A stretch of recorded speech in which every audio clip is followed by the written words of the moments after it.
Hey everybody, in this video I'm going to show you how to get started with making your podcast in Soundtrap. You can see that I have my Soundtrap window open, so I'm already logged in. But if you need some help with that, when you first go to soundtrap.com, you're going to see a login button on the top. It'll look different from what I have right now. In fact, let me quickly show you. Let's see.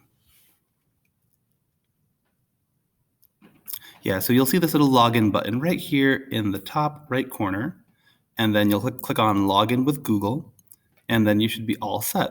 If some of you are doing this for the first or second time, you might get a little notification asking you if it's for personal or education use. You're going to click on personal use, not the education one, even though we're at school. So you're clicking the personal use, and then if it asks you for a country and a birthday, give them a random country, not the United States, and then give them a very old birthday, something in the 19s, not the 2000s. And then you click on OK. Anyway, once you're finally here, we're going to get started with our podcast portion. So we're going to enter the studio. We can do that with either the studio button up here, or if you scroll down a little bit where you see your projects, you'll see a little enter studio button right here. So we're going to go to the studio. And then it usually takes a moment to load. And most screens, when they're loading, they just say loading, but Soundtrap, it looks like this. This is their loading screen. It's the little Soundtrap logo, and they usually have a little fun fact or a little fun thing to think about down here. This one says the first voice recording was made in 1860. Anyway, when you finally get into the studio, they'll give you two options, either music or podcast. For this project, we're making a podcast, so we're going to click on podcast. It's the one in red on the right. And they give you the option to interview a guest. If you want to do that at home and do something really fun with somebody else, you can invite a friend to collaborate with you. But to make it really simple for today, all we're going to do is we're going to add a new track. We can either click on this button right here in the middle, add new track, or it says the same thing off to the side where it would list all of your tracks. Either one is totally fine. And then we're going to click on voice and microphones. And at this point, you might get a little pop-up from Google Chrome saying, do you want Soundtrap to, do you want Chrome to block or allow the microphone? You want to allow the microphone. If you got something about notifications, you can block or allow them. It's up to you. I tend to block them. But for the microphone, you have to allow it. Otherwise, the start recording button, when you press that, you'll get a little error. And there's a way to fix it if you accidentally click on block, but I'll have to walk you through that individually. So hopefully you clicked on allow your microphone. And anyway, once you're all done with that, very simply, we're gonna click start recording. And you can see that my little time tracker is going here, and it says the amount of time that it's been recording for. And when you're ready to stop, you can click on stop.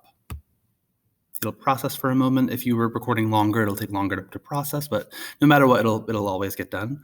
And then we can close out of this, and so we can actually see the audio by clicking the little X in the left corner. We have our audio right here.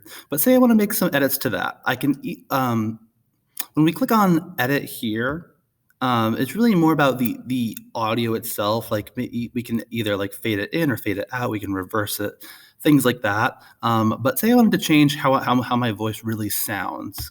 I could click on the instrument over here, or in this case, of course, the microphone, and it'll bring me back to where I was starting the recording and all of those things. But up here in our effects rack, we can see there's reverberation, which makes it sound like it's really big, like you're in this big space. Or pan makes it sound, you can either go more to the right, more to the left in terms of which speakers are being used. This you generally don't want to touch, at least for our purposes right now. Volume, same thing. Volume is usually pretty good. We don't want to touch that too much. But they have some really cool presets for microphones and effects here. If we click on, just like when we were changing our drum machine sounds and our synthesizer sounds, we can do that with our microphone settings. If we click over here, and then, unfortunately, because it's really a setting rather than an instrument, we don't have the ability to press play and hear a sample. But if you click on different things, it'll automatically change what it sounds like. So I think podcast is the default, but there are all of these different. If we scroll, there are all of these different ones that we can choose from. And you can feel free to be creative with it. It doesn't have to be like a typical podcast setting. It could be whatever you would like it to be. And when you're done, let's say I wanted to choose lo-fi or something. It'll automatically change it over here, but to get rid of this box, we can either click on the little X or we can just click anywhere else, and it'll get rid of it. And that is how we get started with our podcast. But the most important thing is that at the end, once we're all set with this, is we click on Save. It's a little purple pill-shaped button towards the middle top of your page. And then once you're done saving, we can then exit the studio safely without losing anything. It'll take a moment to load. And then once your screen looks like this, you can then close out your tab and move on to your next thing. Alrighty, friends. Thank you. Bye.